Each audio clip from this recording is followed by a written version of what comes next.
अस्सलाम वालेकुम वरहमतुल्लाहि वबरकातुहू। This is me RJ Waseem कालों। आज एक नए गेस्ट के साथ आया हूँ।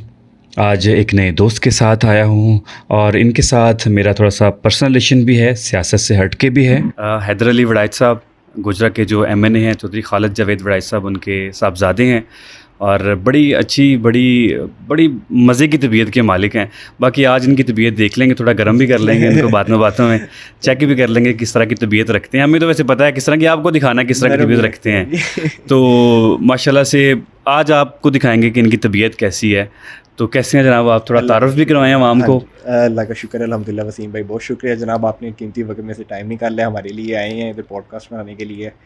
और बाकी तारुफ आपने अभी करवाई दी है कि मैंने खालिद जावेद वड़ाइच साहब का बेटा हूँ और हम 3 भाई हैं, सबसे छोटा मैं ही हूँ। और जो वालदा हैं फौजिया खालिद वड़ाइच, वो चेयरपर्सन रही हैं डिस्ट्रिक्ट की, उनका भी बेटा हूँ।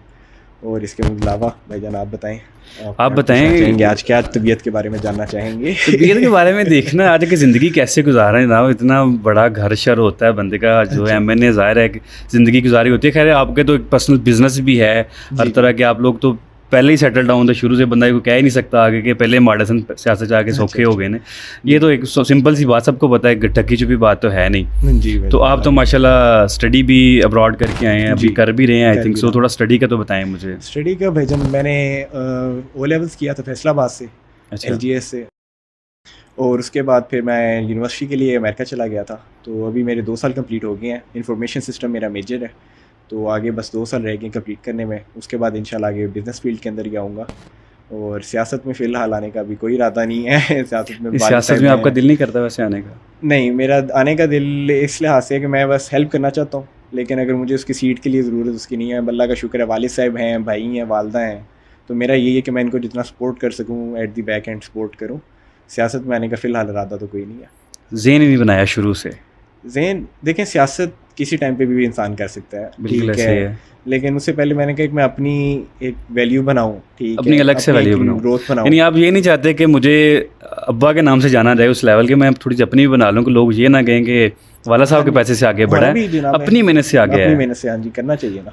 बिल्कुल, ये अप्रिशिएट करता हूँ वैसे इस बात के लिए आपको कि माशाल्लाह इतना अच्छा ज़िंदगी में सारा कुछ सेटल होने के बावजूद बंदा ये सोचे कि मैंने खुद का कुछ करना है तो मैंने आगे। मेरे सिलसिले असल में शुरू से सोच रही है और वालिद साहब से रही है। जब उनकी मैंने असल में बचपन से स्ट्रगल देखी है ना, तो उन्होंने कह लें इंसान ज़ीरो से उठता है, उन्होंने माइनस भी देखा है, ठीक है। और उसके बाद उनकी जब मैं स्ट्रगल देखी है तो वहाँ से पता लग जाता है कि नथिंग इज़ इम्पॉसिबल।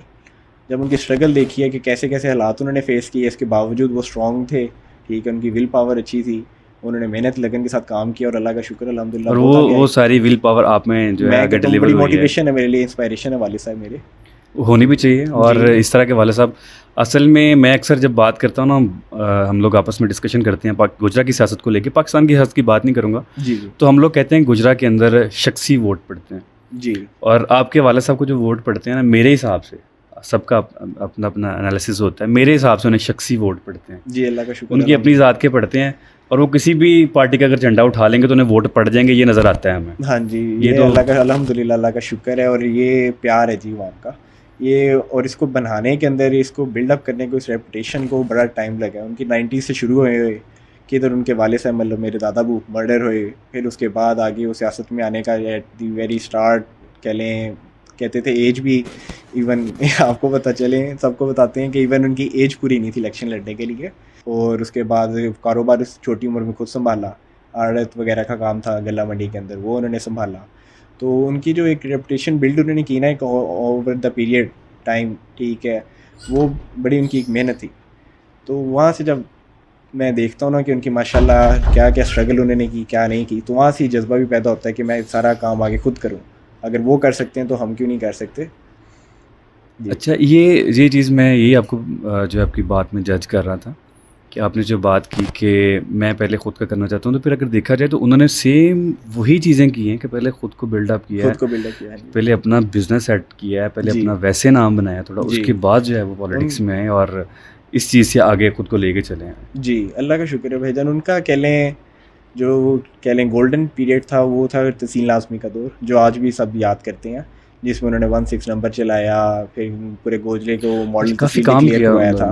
जी, अल्लाह का शुक्र अल्हम्दुलिल्लाह जी भाईजान, काम कराया तो उसका नतीजा है कि सारे हाँ जी, लोग तब हम लोग आज छोटे भी छोटे थे तो तब सुनते थे कि जी चौधरी साहब ने ये डिसाइड किया है कि मैंने गोजरा को पेरिस बनाना है। हाँ ये जी बचपन में मुझे याद है ये बातें, इवन कि वो जो बिन्स लगाई गई थी गोजरा के अंदर जी वो भी जो है बाहर की तर्ज की, पेरिस की तर्ज की, उस तरह की हाँ लगाने जी, की कोशिश बेंच की गई वगैरह लगाई थी। थी, स्ट्रीट लाइट्स लगवाई स्ट्रीट गई लाइट्स थी, लगवाई थी, 16 नंबर चलाया था चलाया था, इन्होंने। उसका था 24 से और के अंदर रिस्पांस ज़रूरी था, कंप्लेंट आपकी होती थी, आपके पास टीम आती थी, विद इन 24 आवर्स वो सारा का सारा मामला रिजॉल्व करते थे।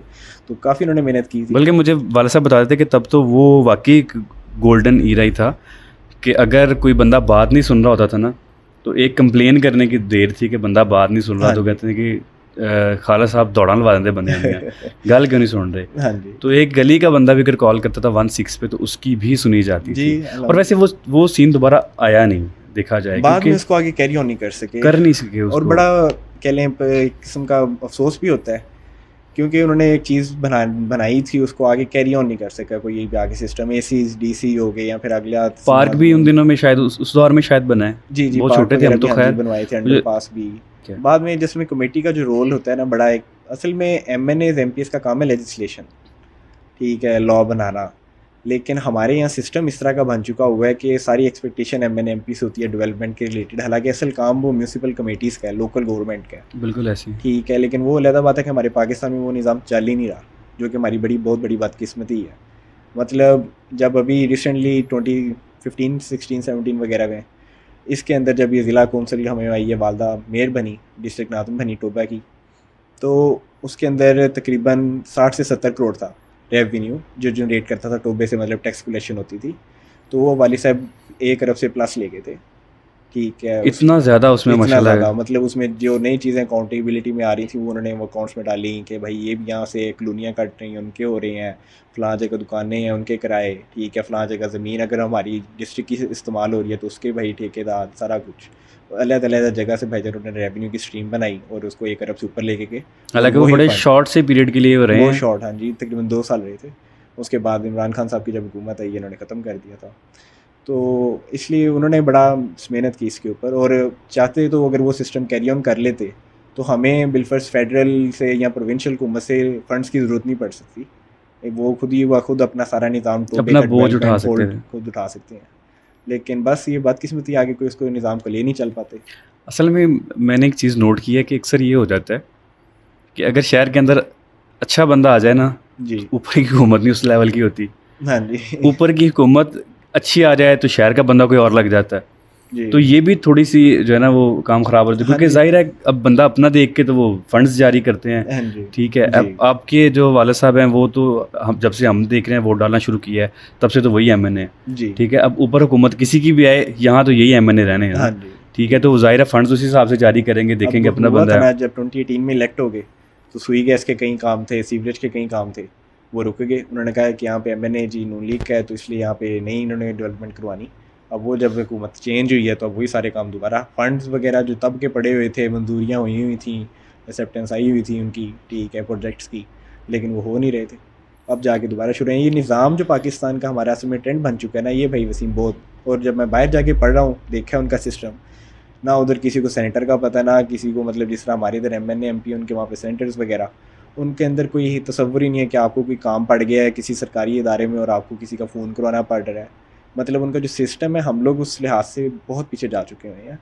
हमें अंदाज़ा नहीं है, लेकिन जो भी कोई बाहर जाता है उसे बाहर का एक्सपोजर मिलता है तो फिर आइडिया हो जाता है कि यार हमारा जो पाकिस्तान है ना बहुत पीछे है। मतलब हमारा अभी तक वो सिस्टम ही नहीं बना सके एक अकाउंटेबिलिटी का, जस्टिस का, कि सबको ये इंसाफ हक बात सच की मिले। इधर कोई किसी को मसला हो जाता है थाने में तो आपको पता है एमएनए एमपी के पास आना है, या ठीक गैस है, का मीटर लगवाना, चरसा मीटर नहीं लगता मीटर पे नहीं गल लग करो, रहा, ठीक है, बदकिस्मती है, ऐसे ही है। ठीक है, हमें अच्छा नहीं लगता ये। और फिर मसला ये होता है कि जो एमएनए एमपीज होते हैं या फिर जो पॉलिटिशियन होते हैं अपने शहर को टेक ओवर कर रहे होते हैं, उनकी मजबूरी बन जाती है छोटे छोटे इशू रिजॉल्व करना। हाँ जी, वो कहते हैं यार इनका ना के बेचारे किधर जाएंगे, फिर ये बात है ना, मजबूरी होती है सिस्टम ना चेंज बेसिकली। हो गया हुआ है किस्म का, और बदकिस्मती है भाईजान। अल्लाह ताला बस ये दुआ ही कर सकते हैं, बाकी जितनी मेहनत कोशिश करते हैं कि इसको निज़ाम को बेहतर किया जाए, लेकिन वही बात है कि हम एज अ कौम करप्ट हो चुके हैं, जो हमें बात ऐसा ही तस्लीम है, करनी ऐसा चाहिए। ही है। वो मैंने पिछले दिनों एक जोक पढ़ा ना कि अमेरिका में जो आके कहते हैं ना कि पेपर दिखाएं तो लोग पेपर दिखाते हैं, पाकिस्तान में जब पुलिस वाला रोकता है ना तो लोग कहते हैं जी गल करो जी। तो हाँ जी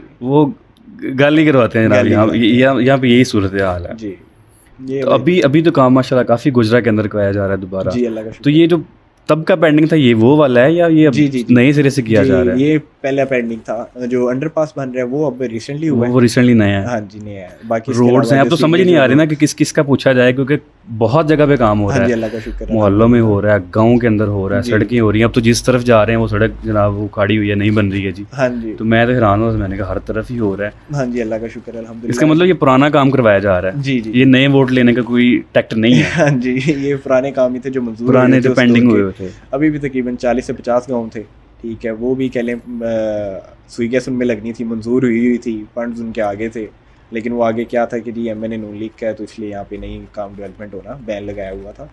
तो वो भी सारे काम अल्लाह का शुक्र है वाले साहब ने, हुकूमत आई है अपनी तो शुरू करवा लिए।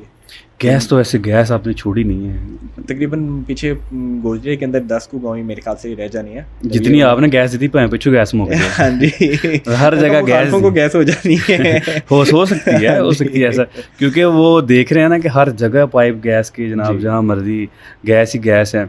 और माशाल्लाह ये अच्छी चीज़ है। ज़ाहिर है गाँव अभी तक पाकिस्तान लोग पता नहीं कहाँ पहुँच गए हैं, यहाँ पे लोग गैस का इंतज़ार कर रहे हैं। लेकिन यह है कि माशाल्लाह अच्छा काम हो रहा है, कम से कम हमें ये होता है कि यार हमारे शहर के लेवल के हिसाब से काम हो रहा है और बेहतरीन हो रहा है। अब लग रहा है कि दोबारा रेनोवेट किया जा रहा है शहर को, जी वरना पिछले दिनों लग रहा था तब तबाही के दाने पे पहुंच हाँ चुका जी है ये ना। तो है, काफ़ी बुरे हालात थे। और इसमें सबसे बड़ा मैं एक चीज़ को ऐड करूंगा, ये सबसे बड़ा मसला आप लोगों के लिए भी होता होगा कि जब गवर्नमेंट ऊपर कोई और आ जाए ना तो बंदा एमएनए बन जाए, बंदा कहता फंस ही गए हैं। क्योंकि लोग ये सोचते हैं कि इनके पास जाए और इनका ऊपर बस नहीं चल रहा होता। हाँ जी ज़ाहिर है ना फंड्स मिलने हैं ना किसी ने बात सुननी है, बात सुनिए। तो वो एमएनए बराए नाम ही रह जाता है बंदा, या हाँ एमपी हो, कोई भी सीट उसके पास हो, क्योंकि ज़ाहिर है उसकी एक तो ये होता है कि उसको फंड्स ना जारी किए जाएं। सेकंड चीज़ ये होती है कि यदि कुछ चलन भी नहीं देनी हो, हाँ जी ऐसे ही है, ऐसे ही ठीक होता है, है, बड़ा pressure face करना पड़ता है। रेपुटेशन उस बंदे की ख़राब हो जाती है जिसकी पार्टी ऊपर से हार गई होती है और वो अपने शहर में जीत जाता है। हाँ जी अब हमें बड़ा प्रेशर आया था जब 18 के अंदर कि आप पीटीआई ज्वाइन करें, ठीक है, जाहिर सी बात है एस्टेब्लिशमेंट थी आगे, तब जिसको पीटीआई को लेकर आना चाह रहे थे तो उसके लिए ग्रुपिंग कर रहे थे, तो बहुत प्रेशर था। इवन के मतलब पंप था, पंप के उन्होंने सारे अकाउंट्स निकाले कि जी इसके क्या ट्रांजैक्शनें हैं, कोई इनका फ़ीस वगैरह होती है पीएसओ की जी वो तो नहीं दी हुई, वो बीच में कोई 2000 का रोला था वो बना लिया, 2000 रुपये का 2-3 हज़ार इतने का ही, मतलब कि पीएसओ की फ़ीस होती है इनकी देनी होती है, उसका मसला बना लिया। बहुत बड़ा रौला बन गया। वही ना, मतलब कोई भी चीज़ पकड़ रहे थे और इस तरह ही थानों कचहरी में, क्योंकि दुश्मनी रही है, दुश्मनी की वजह से वो चेक करना चाहिए क्योंकि पुराने रिकॉर्ड हों जिनसे इनको हम तंग कर सकें, प्रेशराइज कर सकें। उन्होंने कहा जी नहीं सारे रिकॉर्ड क्लियर हैं, ठीक है, इस तरह की चीज़ें चेक की, अकाउंट्स चेक करवाए गए कि ट्रांजैक्शनें कैसे हो रही हैं, अमाउंट कहाँ से आ रही है जी, पैसों का सारा लेन देन कहाँ से कहाँ है। लेकिन वही बात है, अल्लाह का शुक्र अल्हम्दुलिल्लाह क्लीन थे तो डरने की ज़रूरत नहीं थी, और जितना प्रेशर भी आया बाप वाले साहब ने बर्दाश्त किया। फिर उसके बाद इवन जब 18 का इलेक्शन हो गया उसके बाद भी बहुत प्रेशर था। ऐसे आप लोगों को मैंने कभी बाहर घूमते घूमते भी इतना को देखा नहीं है, जी दिल नहीं करता गन मैन लेके लोगों के बाहर जाकर रोब शोप झाड़े। मैंने कहा बेटा हट जाओ पीछे भाई चले लोग दे ही दे अपने हैं तो लोगों पे क्या रूप झाड़ना। अल्लाह का शुक्र अल्हम्दुलिल्लाह, वालिद साहब ना कहते कि अल्लाह ताला जितनी इज़्ज़त देती जाए ना, देता जाए तो उतना ही झुकते जाए, ठीक है। यानी कि जो कंसेप्ट दूसरे शहरों में बना हुआ है, दूसरे एरियाज में बना हुआ है कि लोगों को वोट लाके उन्होंने रोब पाओ, हाँ जी भाईजान, वो आप बेवकूफ़ उसको है। स्किप कर रहे हैं यहाँ पे। जी जी बेवकूफ़ है भाईजान, जिन लोगों ने आपको इज़्ज़त दी है, ठीक है, अल्लाह का शुक्र है, जो भी हैं अवाम की वजह से ही है ना, जितनी अवाम है गोजरे की, इन्होंने हमें दुआएं दी हैं, अल्लाह का शुक्र है, वोट दिए हैं, तो उसी वजह से इज़्ज़त बनी है पूरे पाकिस्तान में। तो अगर हम इनके साथ ही नाइंसाफ़ी करने लग जाएँ तो